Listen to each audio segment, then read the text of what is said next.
Hey everybody, let's talk about something that I think is not really well understood, even though it is such a commonly used ingredient in baking. That is cocoa powder. So first of all, where does cocoa powder come from? I'll break this down really simply and very generally. Cocoa powder comes from cocoa beans. The beans are first roasted, cracked, and hulled so that we get these, which are called cocoa nibs. The nibs are crushed and ground, and from that little chocolate liquor that's made, what's pulled from that is the cocoa butter. So the cocoa butter is extracted. What's left behind are the cocoa solids, which are then ground into cocoa powder. All three of these products can be used in the form that they are already, which is great. I love incorporating cocoa nibs. You can incorporate them into baking. They have a really great flavor. This cocoa butter here, we actually melt this down and use this to coat the inside of our tart shells. And what it does is it creates a nice kind of waterproof barrier between your softer filling that is a little bit more wet and that tart shell that you want to keep nice and crunchy. So this is also excellent. We use this too.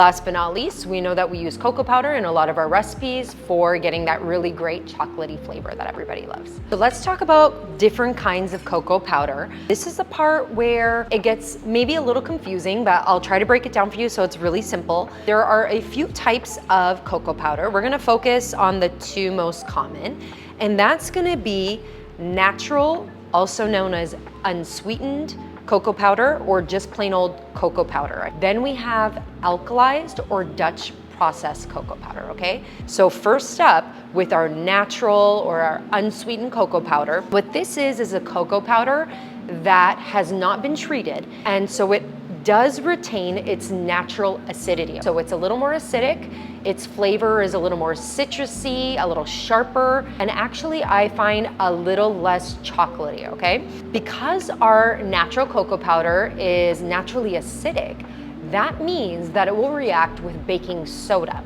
okay? So this is important. Natural cocoa powder, a little bit acidic, probably between 5 and 6 on the pH scale, and this will react with baking soda to get your rise in your ingredients. Because like we talked about in our baking soda versus baking powder video, baking soda needs an acid to cause that leavening event to occur, all right? Now let's talk about Dutch processed cocoa powder, a little bit darker in color. The Dutch process or alkalized cocoa powder refers to the processing that it goes under, which is that process of alkalizing the cocoa beans so that they are a little bit more neutral on the pH scale, okay? What does that mean in terms of flavor?